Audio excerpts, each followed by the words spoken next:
Assalamualaikum everybody, welcome back to my channel। मेरा नाम है Rihan and today we are here with a new video. तो guys आज की इस वीडियो में हम स्टडी करने जा रहे हैं मुगल अंपायर के बारे में। आज हम पढ़ेंगे द ग्रेट मुगल अंपायर। मुझे पता है कि बहुत ज़्यादा लोग ऐसे हैं जिनको हिस्ट्री बिल्कुल भी पसंद नहीं और बहुत कम लोग ऐसे हैं जिनको हिस्ट्री बहुत ज़्यादा अच्छी लगती है। बट यहाँ पे जो मैं आपको आज हिस्ट्री पढ़ाऊंगा डेफिनेटली आप उसको एंजॉय करेंगे, क्योंकि मैंने यहाँ पे जो पावर पॉइंट प्रेजेंटेशन लाई है वो काफ़ी अट्रैक्टिव है, आप उसको एंजॉय करेंगे, ठीक है ना। और हमने यहाँ पे जो आपको क्या फोकस करना है, हमने कुछ एमसीक्यूज ओरिएंटेड क्वेश्चन भी लाए हैं और आपको फोकस करना है कौन सी बैटल किसने लड़ी है एंड कौन से किंग ने क्या नया चीज़ इंट्रोड्यूस किया जो हिस्ट्री बन गई, ठीक है ना। देखो क्या होता है कि कुछ लोग होते हैं जो हिस्ट्री क्रिएट करते हैं और फिर कुछ लोग होते हैं जो हिस्ट्री पढ़ते रहते हैं। बट एक कैटेगरी ऐसी होती है जो पहले तो हिस्ट्री पढ़ते हैं और फिर बाद में नई हिस्ट्री क्रिएट करते हैं। तो हमें थर्ड कैटेगरी में शामिल होना है, ठीक है ना। अब देखो आगे बढ़ने से पहले मैं आपको बोलूंगा कि आप मेरे चैनल को सब्सक्राइब कर दें, एजुकेट ऑल, क्योंकि यही चैनल है जो आपके लिए क्या ला रहा है आज की ये वीडियो, ठीक है ना। एक और बात याद रखना कि अलाउद्दीन खिलजी ने कहा था कि सुल्तान बनने के लिए इरादे और गर्दन दोनों का मजबूत होना बहुत ज़्यादा ज़रूरी है। तो इसलिए आपका हर सब्जेक्ट मजबूत होना बहुत ज़्यादा ज़रूरी है, तभी आपको किसी भी एग्जाम में सिलेक्शन हो सकती है। तो चलिए स्टार्ट करते हैं आज की वीडियो को। मुगल अंपायर हम पढ़ेंगे, ठीक है ना। देखो मुगल अंपायर को हम देखें तो हमने इनको दो पार्ट में डिवाइड कर रखा है। एक होता है अर्ली मुगल और एक होता है लेटर मुगल, ठीक है ना। आप देख सकते हैं अगर हम अर्ली मुगल का टाइम पीरियड देखें तो ये आ जाते हैं 1526 से 1707 तक, और अगर लेटर मुगल देखें तो 1707 से 1757 तक इनका टाइम पीरियड है। आगे क्लियर ना। अब 1526 में क्या हुआ था आपको पता है, बिल्कुल आप बता सकते हैं क्या हुआ था। यहाँ पे फर्स्ट बैटल ऑफ पानीपत हुई थी, ठीक है ना, जिसमें क्या हुआ था बाबर का मुकाबला हुआ था इब्राहिम लोधी के साथ और यहाँ पे बाबर जीत गया था और यहाँ पे खत्म होता है दिल्ली सुल्तान का और एंट्री होती है हिंदुस्तान के अंदर द मुगल अंपायर का, ठीक है ना। लेटर मुगल क्या थे, ये बहुत ज़्यादा कमज़ोर थे, इन्होंने संभाल नहीं पाया था अपना ओहदा, ये जो ग्रेट किंगडम थी इसको संभाल नहीं पाया था और ये रफ्ता रफ्ता बिखर गई, ख़त्म हो गई, इसका सर्वनाश हो गया। 1707 में क्या हुआ था, इनफैक्ट ये बताना ज़रूरी है क्योंकि यहाँ पे औरंगजेब की डेथ होती है और फिर उसके बाद औरंगजेब एक आखिरी मुगल जो स्ट्रांग मुगल था, उसके बाद जो भी मुगल आते हैं वो उतने स्ट्रांग नहीं होते हैं, वो बहुत ज़्यादा।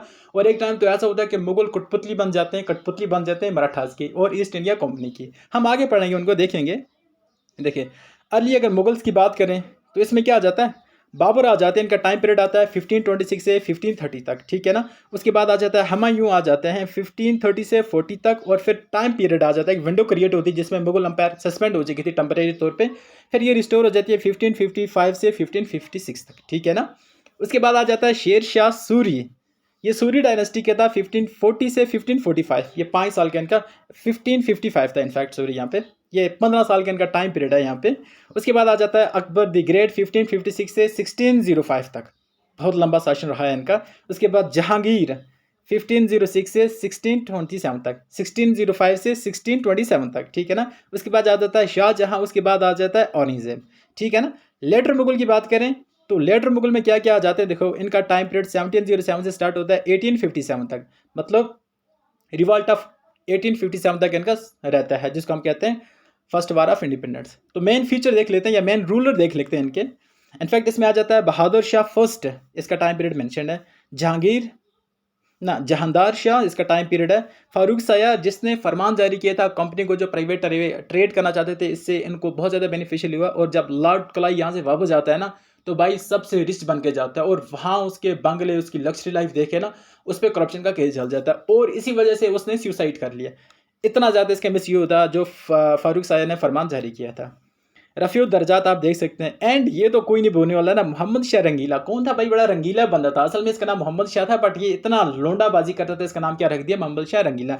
और इसके दौर में क्या होता था कि नादर शाह आता है, दिल्ली को लूट के चला जाता है, 3 दिन तक कत्लेआम चलता है, कुछ भी नहीं कर पाता भाई। और कोहिनूर जो डायमंड था ये उड़ा कर ले जाता है ईरान की तरफ, ठीक है ना। उसके बाद आ जाता है अहमद शाह बहादुर, फिर आलमगीर, फिर शाह आलम, फिर अकबर।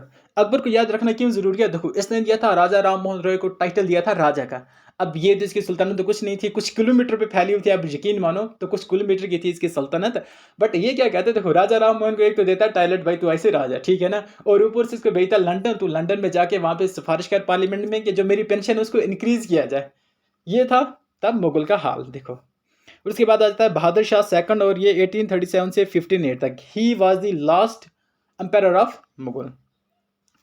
अली मुगल की बात करते हैं। देखो अब यहाँ पे मैं आपको एक सिखाता हूँ, नमूनी सिखाता हूँ कि अली मुगल्स को आप किस तरह याद रखेंगे। मैं यहाँ पे थोड़ा सा जूम कर लेता हूँ ताकि हमारे पास विंडो क्रिएट हो और यहाँ पे हम लिख पाएँ इसके बारे में। देखो आपको याद रखना है सीधा BHAISAB,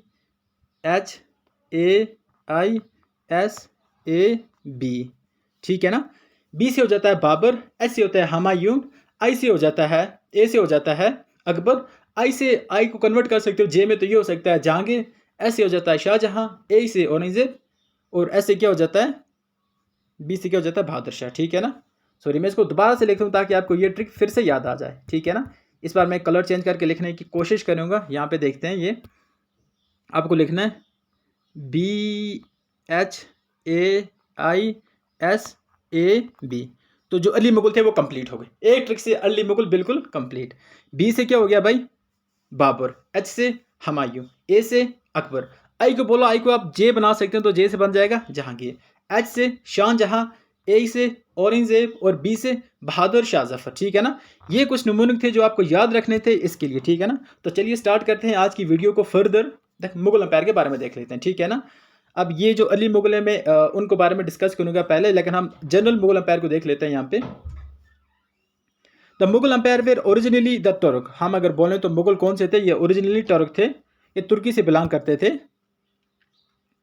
they belong to the Chagatai range of Turks, तो जो चंगताई रेंज था ये वहाँ से बिलोंग करते थे, मतलब चंगेज़ खान की नस्ल के थे इनमें। वहाँ का थोड़ा सा हम देखें तो वहाँ का थोड़ा थोड़ा इनसे मिलता है, क्या कहते हैं, कनेक्शन मिलता है, ठीक है ना। Mughal empire is also known as Timurid empire, इसको टिमुरिड एम्पायर भी कहते हैं बिकॉज ऑफ रिलेशन विद अमीर तैमूर के साथ। अब देखो मुगल एम्पायर अगर हम देखें इनका खून कहाँ से है तो चंगेज़ खान से नस्ल से आते हैं और ये अमीर तैमूर के नस्ल से आते हैं, ठीक है ना। They ruled for 331 years but the powerful rulers were only 6, ये बात याद रखें, इन्होंने 331 साल तक रूल तो किया बट जो पावरफुल थे वो सिर्फ 6 रूलर थे। और इनका अगर शासन देखें, इनका टाइम पीरियड देखें, इनका रेन देखें तो 1526 से 1707 तक, मैंने कहा था बाबर से लेकर औरंगजेब की डेथ तक, ठीक है ना। There were 6 members main rulers of the Mughal empire, अगर उनका नाम ये बताऊं तो उनका नाम है बाबर, टाइम पीरियड बिल्कुल हुमायूं हमने टाइम पीरियड देख लिया, अकबर का हमने टाइम पीरियड देख लिया, जहांगीर का टाइम पीरियड मेंशन है, शाहजहां का टाइम पीरियड मेंशन है एंड औरंगजेब का टाइम पीरियड मेंशन है यहाँ पे। और Aurangzeb was the last strong Mughal ruler, ये बात याद रखना, ठीक है ना। चलो स्टार्ट करते हैं। द बाबर, ठीक है ना, जो हमारा जिसने मुगलिया सल्तनत की वजूद डाला है, फाउंडेशन डाली थी इंडिया के अंदर, उसकी हम देख लेते हैं बाबर कौन था भाई। ये 1526 से 1530 तक। Babur was the founder of Mughal Empire, was the fifth descendant of Timur on father side and the 14th descendant of Genghis Khan on mother side। तो मदर साइड से देखें तो ये डिसेंडेंट है, 14th नंबर पे आ जाता है चंगेज़ खान की तरफ से, और फादर को देखें तो 5th नंबर पे आ जाता है अमीर तैमूर की तरफ से, ठीक है ना। आगे चलते हैं। बाबर वाज बारन इन क्या कहते हैं फरगाना वैली, ठीक है ना, एंड टर्की मॉडर्न जिसको उज़्बेकिस्तान कहते हैं। देखो ये टर्की है ना, जो ये असल में ये जो टर्क कहाँ से हैं, ये टर्की से नहीं थे बल्कि ये उज़्बेकिस्तान से थे। ये बाकी इन्होंने बाकी एरिया जब ये ग्रेट ऑटोमन बनती है तो इन्होंने एक सेंटर बना दिया जिसको कहते हैं कस्तंतुनिया, जो आज हमारे वो टर्की है, मॉडर्न टर्की। ये सेंट्रल एशिया से बिलोंग करता था, ठीक है ना। अगर हम देखें तो इसका ऑन 14 फरवरी ये पैदा होता है 14 फरवरी 1483 को, और इसके फादर का नाम था उमर शेख मिर्ज़ा और ममा का नाम था, इसकी जो मदर थी उसका नाम था निगार खानम, ठीक है ना। ये बात आपको याद रखनी है, ठीक है। आगे चलते हैं। He was the eldest son of Umar Shaikh Mirza, ठीक है ना, एंड जो उमर शेख मिर्ज़ा था वो गवर्नर था फरगाना का, और उसका वो खुद ग्रेट सन था किसका, तैमूर, अमीर तैमूर जो ग्रेट था, जो मतलब जो वॉरियर होते हैं ना भाई वो ग्रेट होते हैं, चाहे वो किसी भी रिलीजन के, वो ग्रेट होते हैं ऑलवेज, ठीक है ना। आगे चलते हैं। In the early age he ruled over Central Asia, Fergana, Samarkand जो होता है ना, ये बहुत ही बड़ी इनिशियल वेल डेवलप्ड सिटी, जिस तरह आप बोल सकते हैं कि न्यूयॉर्क आजकल की जो वेल डेवलप्ड सिटी है, ये उस ज़माने का अगर देखें तो उस ज़माने में समरकंद बहुत ही ज़्यादा वेल डेवलप्ड सिटी थी। एंड काबुल पे इसने भी रूल किया है, और उसने काबुल को कैप्चर किया था 1504 में। Then he attack India 5 times, ये बात याद रखना है, इन सर्च ऑफ वेल्थ उसने इंडिया को अटैक किया था 5 times. The first attack on India was 1519 and Bhera Punjab was first place to captured by Babur, उसने पंजाब का कुछ एरिया पहली बार कैप्चर किया था 1519 में, ये बात याद रखना। अब हम बाबर की बैटल याद रखने, इससे क्वेश्चन आते रहते हैं कि बाबर ने कौन सी बैटल कब लड़ी थी, उसमें वो जीता था, हारा था, उसका डेट बताएं, किसके साथ थी, ये आपको याद रखना है, ठीक है ना। देख लेते हैं 1526 में क्या था इसने, बैटल ऑफ पानीपत हरियाणा के अंदर इसने लड़ी थी, ठीक है ना, अगेंस्ट इब्राहिम लोदी के साथ। उसके बाद आता है 1527 में बैटल ऑफ खानवा राजस्थान के अंदर राजपूतों के खिलाफ। 1528 में बैटल ऑफ चंदेड़ी एमपी में। 1530 में आ जाता है बैटल ऑफ गागरा, और ये लड़ी गई थी बिहार के अंदर। ठीक है, आगे चलते हैं, डिटेल में स्टडी करते हैं। देखो, इन 1524 में Daulat Khan Lodhi invited Babur to India in order to defeat Ibrahim Lodhi, the last ruler of Lodhi dynasty of Delhi sultanate. अब बाबर को यहाँ पे इन्विटेशन जाती है, यहीं से एक बंदा लेके जाता है, उसका नाम है दौलत खान लोधी। वो कहता है बाबर आप इंडिया के अंदर आ जाएं, हम जो इब्राहिम लोधी है उससे तंग आ चुके हैं, आप इंडिया को इन्वेट करें और वहाँ पे अपना रूल इस्टेब्लिश करें। ठीक है ना। ऑन 21 अप्रैल 1526, ये वो दिन था जब पानीपत का युद्ध लड़ा गया। Babur defeated Ibrahim Lodhi in the first battle of Panipat and with this defeat Delhi sultanate उसने अपने कब्जे में ले लिया, और यहाँ पे दिल्ली सुल्तनत का खात्मा हो जाता है एंड यहाँ पे स्टार्ट हो जाती है मुगल एम्पायर इंडिया के अंदर स्टेब्लिश होगी। ठीक है ना। अगर हम आगे बढ़ें, आगे देखते हैं, ऑन 16 मार्च 1527 में क्या होता है, ही defeated Rana Sanga of Mewar the battle of Khanwa में। उसने बैटल ऑफ खानवा में किसको हराया, राणा संगा को, और ये फर्स्ट बैटल थी अगेंस्ट मुगल और राजपूत और मुगल की ये फर्स्ट बैटल थी जिसमें मुगल जीत के पहली बार। और अगर हम राजपूत की बात करें तो वो वारियर क्लास से बिलोंग करते हैं, बट मुगल उनसे आगे चले गए यहाँ पे उनको हरा कर। ठीक है ना। आगे चलते हैं, the Rajput in 1528 under Madni Rai of Mewar fought against Babur in the battle of Chanderi but was defeated. Again जो राजपूत होते हैं वो गट्ठे होते हैं, वो कहते हैं भाई मुगल किसी तीसरे मुल्क से अगर हमें हरा कर चले गए तो दोबारा लड़ते हैं, बट इस बार भी उनकी हार होगी और बाबर यहाँ पे भी जीत गया। आगे चलते हैं, 1529 में क्या होता है, Afghan under Mohammad Lodhi fought against Babur in the battle of Chanderi but were defeated. तो तीसरी जंग भी बाबर जीत गया। भाई इससे ये पता चलता है कि ही was a very brilliant general, military commander and was a strong ruler. ठीक है ना। एंड 1530 में क्या होता है, December 26 Babur died and was cremated at Agra. अब अगर उसका हम मकबरा देखें, आखिरी आराम गाह देखें तो आगरा के अंदर है, बट वाज लेटर उसको क्या किया था, ट्रांसफर मतलब लेटर उसको बरीड किया गया था कहाँ के अंदर, आराम बाग नियर काबुल के अंदर, बाग बाबरी से आज कहते हैं। याद रखना, पहले जब उसकी डेथ हुई तो उसको आगरा के अंदर दफन किया गया, बट लेटर उसको कहाँ पे लिया गया, काबुल के अंदर, जो उसकी आबाई वतन था, जहाँ से वो पैदा हुआ था, जहाँ पे उसका बचपन गुजरा था, वहीं उसकी वो चाहता था कि उसी मिट्टी में मुझे दफन किया जाए। ठीक है ना। देखो, मिट्टी से मोहब्बत ये होती है, अपने कंट्री से मोहब्बत, अपने देश से मोहब्बत ये होती है। ठीक है ना। Babur was the first to use artillery gun. ये बात याद रखना, अब यहाँ पे इंपॉर्टेंट क्वेश्चन आने के चांसेस हैं। ठीक है ना। क्वेश्चन कहाँ से स्टार्ट हो जाएंगे याद रखना, मैं रिवाइंड कर देता हूँ, सॉरी। देखो, okay, first battle of Panipat याद रखना 1526, बैटल ऑफ खानवा 1527। ठीक है ना। Battle of Chanderi 1528 and battle of Ghaghra 1530 में हो जाती है। नेक्स्ट क्वेश्चन आ जाता है कि बाबर ने क्या किया था, आर्टिलरी गन का यूज़ किया था इंडिया के अंदर फॉर द फर्स्ट टाइम, और ये टेक्निक उसने कहाँ से सीखी थी, यूरोपियन से। ठीक है ना। हिज मेमोरी और ऑटोबायोग्राफी जिसका नाम है तुस्के बाबरी, याद रखना ये Baburnama was written in Turkish language. Babur's mother tongue वो थी, बाबर की जो मदर टंग थी वो टर्किश थी, और इसी में उसने अपने ऑटोबायोग्राफी लिखी थी, इसका नाम है तुस्के बाबरी। ठीक है ना। It was given an excellent account of India and his administration. उसमें इसने अपने बारे में लिखा था, एडमिनिस्ट्रेशन के बारे में लिखे थे, इंडिया का एडमिनिस्ट्रेशन कैसे है और इंडिया के कल्चर भी वगैरह उसने लिखे थे। ठीक है ना। It was translated into Persian language by Abdul Rahman खाने खाना। याद रखना, Baburnama was translated into Persian language by Abdul Rahman खाने खाना। ऑब्जेक्टिव आ सकता है भाई, इसको रट्टा मार के याद कर लो। ठीक है ना। फिर कहते हो कि हमें हिस्ट्री अच्छी नहीं लगती, भाई मजे से पढ़ो, एंजॉयमेंट से पढ़ो। ठीक है ना। हमें पास करना और कुछ हमें PhD इसमें करनी नहीं है। और उसका नाम रखा गया था बाबरनामा, ये बात याद रखना, जब इसको पर्शियन में ट्रांसलेट किया गया था। ठीक है ना। या बुक ऑफ बाबर और लेटर ऑफ बाबर, इसको ट्रांसलेट किया गया था इंग्लिश में, किसने किया था, मदन बेवरेज इसने किया था। किसने, मैडम बेवरेज ने इसको ट्रांसलेट किया था इंग्लिश के अंदर, याद रखना। और इसका नाम गया था लेटर ऑफ बाबर या बुक ऑफ बाबर। ठीक है ना। Babur compiled 2 autobiographies Babur compiled 2 anthologies of poems. एक का नाम था दीवान इन टर्किश लैंग्वेज और दूसरे का नाम था मुबिया इन पर्शियन लैंग्वेज। ये बात याद रखना, ये किसने कंपोज की थी, बाबर ने खुद की थी। ठीक है ना। He was a great writer as well. आप यहाँ पे देख सकते हो, वो तो लड़ाई भी करता था, जंग भी लड़ता था, बट साथ में पढ़ा लिखा भी था, मतलब वो अपनी ऑटोबायोग्राफी लिख पाता था। ठीक है ना। अब यही तो डेफिनेशन होती है ना एजुकेटेड की। He also wrote Risala Aruz or letter of Babur. In the year 1527 Babur build Kabuli Bagh Masjid in Panipat after his victory, first victory and Panipat. उसने क्या था, वहाँ पे एक मस्जिद बनाई थी पानीपत के अंदर। ठीक है ना। 1528-29 में क्या होता है, वो कंस्ट्रक्ट करता है बाबरी मस्जिद। ठीक है ना। जो बाबरी मस्जिद कहाँ पे, फैज़ाबाद डिस्ट्रिक्ट के अंदर उसने बनाई थी, यूपी के अंदर, जो बर्थ प्लेस है श्री लॉर्ड रामा की, वहाँ पे इसने क्या बनाई थी, बाबरी मस्जिद। ठीक है ना। और किसने बनाई थी बाबरी मस्जिद को, बाबर खुद नहीं गया था वहाँ पे वो ईंटें रखने के लिए या उसकी कंस्ट्रक्शन करने के लिए, बट जो उसका जर्नल था, गवर्नर था मीर बकी, उसने क्या किया था, इसकी कंस्ट्रक्शन की थी। ठीक है ना। अब यहाँ पे बाबर के रिलेटेड जो भी इंपॉर्टेंट फैक्ट है हमने यहाँ पे कवर कर दिए। अब आता है जो उसका सन था, उसका नाम है हुमायूं, ठीक है ना, उसके बारे में पढ़ते हैं। हुमायूं का अगर हम टाइम पीरियड देखें तो 1530 से स्टार्ट होता है 1540 तक, और 1555 से 1556 तक। आप सोचें कि भाई ये बीच में ब्रेक क्यों है, क्योंकि यहाँ पे जो सुल्तानत थी ना वो सस्पेंड कर दी गई थी, एक और यहाँ पे स्ट्रांग पावर आ गया था। देखो हिस्ट्री हमेशा ताकतवर लोगों को याद रखती है, जो वीक होते हैं ना हिस्ट्री में उनकी कोई जगह नहीं है।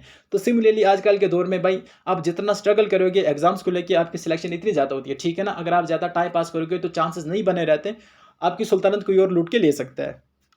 ठीक है, चलते हैं। Humayun was born in 1507 in Kabul and the son of Babur and Maham Sultana, याद रखना। एंड वो किंग बन गया था 29 दिसंबर 1530 को एट द एज ऑफ 23। अब वो 23 की एज में क्या बना था, किंग बना था भाई। और अपना सोचो क्या कर रहे हो। He divided the empire among his brother, और इसने यार ये देखो इसने एम्पायर को डिवाइड कर दिया ब्रदर्स के अंदर। उसका नाम था अस्कारी, हिंदल एंड कमरान के अंदर। और ये उसका सबसे रॉन्ग मूव था, क्योंकि एम्पायर एक जो कंसोलिडेटेड एम्पायर थी, यूनिफाइड एम्पायर थी, उसने उसको डिस्ट्रीब्यूट कर दिया भाई, ये पार्ट तेरा, ये पार्ट तेरा, ये पार्ट तेरा। भाई ऐसा थोड़ा ही ना होता है। हाँ तुम उसको गवर्नर बना सकते हो, लेकिन अपनी किंगडम डिस्ट्रीब्यूट नहीं कर सकते, ठीक है ना। नेक्स्ट चलते हैं। अब उसने कौन कौन सी बैटल लड़ी, किसने, हुमायूं ने, ठीक है ना।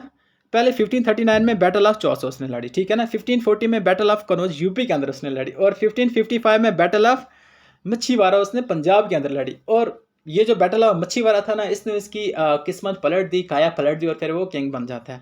आगे पढ़ते हैं इसके बारे में थोड़ा सा। The word Humayun means fortunate. Humayun का मतलब होता है किस्मत वाला, बट मुझे लगता है कि हुमायूं से ज़्यादा अनफॉर्चुनेट कोई भी नहीं था, क्योंकि वो ऐसा किंग था जिसको तख्ते से हटाकर, मतलब अपने ताज से हटाकर कोई और वहाँ पे बैठ गया था, ठीक है ना। Humayun was accomplished mathematician and astronomer. ऐसा नहीं था कि वो ऐसा वैसा था, बट वो एक मैथमेटिशियन भी था, वो एक एस्ट्रोनॉमर भी था, ठीक है ना। और उस ज़माने में ये बहुत ही बड़ी पोस्ट हुआ करती थी, ठीक है ना। एंड 1539 में क्या होता है, बैटल ऑफ चौसा क्या होता है, बिहार के अंदर होती है। Humayun was defeated by Sher Shah Suri, original name Farid, उसका ओरिजिनल नेम फरीद था, बट बैटल ऑफ चौसा जीतने के बाद उसका नाम फरीद खान कर दिया। और वो एक अफगान रूलर था, ठीक है ना, काफ़ी स्ट्रांग रूलर था। एंड इसने क्या बनाई है, इसके बारे में डिटेल में पढ़ेंगे, बट बता देता हूँ जीटी रोड इसी ने बनाई थी, तब की सबसे बड़ी, और जो आज हम ये रुपीज़ यूज़ करते हैं ना, मतलब ये इसी ने स्टार्ट किया था। And 1540 battle of Kannauj Belgram में हुई थी, यूपी के अंदर। Sher Shah Suri completely defeated Humayun and founded the Suri dynasty. अब यहाँ पे 1540 में क्या होता है, इसने हुमायूं को कंप्लीटली क्या किया था, डिफीट कर दिया था, किसने, शेर शाह सूरी ने। और यहाँ पे इस्टेब्लिशमेंट हो जाती है सूरी डायनेस्टी की। मुगल सल्तनत छुट्टी मनाने चले गई है कुछ टाइम पीरियड के लिए। ऐसा नहीं समझना कि यहाँ पे आप शेर शाह सूरी आ गए और मुगल चले गए, नहीं। आगे चलते हैं। आफ्टर टू कंटिन्यूस डिफीट शेर शाह सूरी भाई, Sher Shah Suri, Humayun escape to Iran. Humayun कहाँ पे चला गया भाई, ईरान चला गया, ठीक है ना। He stay there in exile for 12 year. ये बात याद रखना भाई, कभी हार मत मानना लाइफ में, ठीक है ना। हुमायूं ने वेट किया, पैशन से स्ट्रेटजी बनाता रहा 12 ईयर तक, ठीक ना। हमारा एक एग्जाम फेल हो जाता है, हम मेंटल हो जाते हैं, फ्रस्ट्रेट हो जाते हैं, पता नहीं क्या क्या कैसे कैसे ख्याल आते हैं। बट यहाँ पे देखो हुमायूं है, 2 जंग हारा है, 12 साल के लिए एग्जाइल हो चुका है, और वो प्लान बनाता रहा। 12 साल के बाद वो बैकअप आता है, और वो क्या करता है, इंडिया के अंदर आता है आर्मी के साथ, रिकोगनाइज्ड आर्मी के साथ, और वो एक बैटल लड़ता है, बैटल ऑफ मच्छीवाड़ा, ठीक है ना, पंजाब के अंदर होती है। Humayun recaptured empire by defeating the last Suri ruler, जिसका नाम था सिकंदर शाह सूरी, ठीक है ना। अब यहाँ पे ये बात याद रखना, दिल्ली के अंदर जो सूरी डायनेस्टी, वो अब दूसरा था, शेर शाह सूरी नहीं थे, बल्कि उसका बेटा था जिसका नाम है सिकंदर शाह सूरी। वो उतना स्ट्रांग नहीं था पापा की तरह, इसलिए इसको हरा दिया हुमायूं ने। और इसने क्या कर दिया कि शेर शाह सूरी का खात्मा कर दिया। एंड यहाँ पे क्या हो जाता है कि एस्टेब्लिशमेंट हो जाती है, री एस्टेब्लिशमेंट हो जाती है मुगल अम्पायर की। बट ये इसने जब ये जो इसने मतलब दोबारा से एस्टेब्लिशमेंट की किसके, मुगल अम्पायर की, ये बंदा ज़्यादा देर तक चला नहीं, और 6 मंथ के बाद इसकी विक्ट्री के बाद ये डाइड हो जाता है, मर जाता है बेचारा। कहाँ से, स्टेयर से गिर गया, लाइब्रेरी जा रहा था पढ़ने। अब वहाँ पे उस लाइब्रेरी का नाम भी देंगे शेर मंडल, याद रखना लाइब्रेरी का, कि ये क्वेश्चन पूछ सकते हैं भाई, फैक्चुअल क्वेश्चन है कि हाँ जब हुमायूं पढ़ने गया था ना लाइब्रेरी में, जब वापस आ रहा था वो सीढ़ियों से गिरकर मर गया, ठीक है ना। अब एक किंग सीढ़ियों से गिरकर मर गया, कोई चुगाव खेलता मर जाता है घोड़े से गिरकर, तो क्या कर सकते हैं, किंग होते हैं। हाँ ये मर गया, मतलब इसकी डेथ हो गई थी। तो कब डेथ हुई थी इसकी, 24 जनवरी 1556 में, ठीक है ना। आगे चलते हैं। हमीदा बानो बेगम, हाजी बेगम इसका दूसरा नाम है, was the wife of Humayun and after his death ये क्या करती है, हुमायूं टॉम बनाती है। याद रखना ये जो आर्किटेक्चर होता है ना, ये सिर्फ मर्द लोग ही नहीं बनाते, बल्कि इसकी वाइफ ने बनाया था, हमीदा बेगम बानो बेगम ने बनाया था, हुमायूं टॉम बनाया था, ठीक है ना। हुमायूं नामा, जो इसके बारे में हुमायूं के बारे की ऑटोबायोग्राफी ये किसने लिखी थी, गुलबदन बेगम ने, जो उसकी बहन थी, ठीक है ना। Gulbadan Begum was the sister of Humayun, and Persian language में इसको लिखा गया था, ठीक है ना। और Purana Qila was constructed by Humayun but its construction was completed by Sher Shah Suri. Start तो किया था हुमायूं ने बट इसको कंप्लीट ऑफ कोर्स शेर शाह सूरी करेगा क्योंकि उसने तख्त हड़प लिया था। आगे चलते हैं।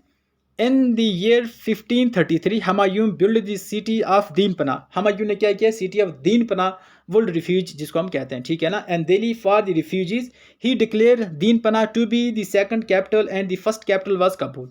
दीनपना को सेकंड कैपिटल इसने माना और फर्स्ट कैपिटल किसको माना? इसने काबुल को ही माना, ठीक है ना। The period from 1540 to 1555 is known as the period of temporary eclipse of the Mughal empire. यहाँ पे जो मुगल एम्पायर था उसका शासन नहीं था, यहाँ पे शेर शाह सूरी का शासन चल रहा था, बट इसके बाद रिस्टोर हो जाता है 1555 में। तो गाइज ये था मुगल एम्पायर के बारे में। हमने दो किंग के बारे में पढ़ा, किंग अकबर के बारे में पढ़ा और किंग हुमायूं के बारे में पढ़ा। इसके बाद हम पढ़ेंगे, आप देख सकते हैं यहाँ पे शेर शाह सूरी के बारे में पढ़ेंगे। बाकी जो भी इंपॉर्टेंट रूलर्स हैं, मुगल रूलर हैं, उनके बारे में हम पढ़ेंगे। बट आज की वीडियो में हम इतना ही पढ़ेंगे, काफ़ी लंबी वीडियो हो जाती है। तो आई होप कि आपको ये वीडियो पसंद आई होगी। अगर हमारी ये काविश आपको पसंद आ रही है तो आप हमारे चैनल को सब्सक्राइब करें, हमारी वीडियो को लाइक करें और जितना हो सकता है अपने फ्रेंड के साथ शेयर करें, ठीक है ना। अब हमारी नेक्स्ट वीडियो बनेगी जब टारगेट ज़्यादा नहीं देता यार। कैरी मनाटी कहता है 5000 सब्सक्राइबर हमें चाहिए, बाउंड डाउन कहता है कि 2 लाख चाहिए। भाई मेरे को अगर आप 500 लाइक भी कर दोगे ना तो मेरे लिए नफ है वो। तो इसका नेक्स्ट बैट हम लाएंगे उसके बाद, ठीक है ना, टारगेट अचीव होने के बाद। तो तब तक के लिए all the best, have a nice time ahead, thank you.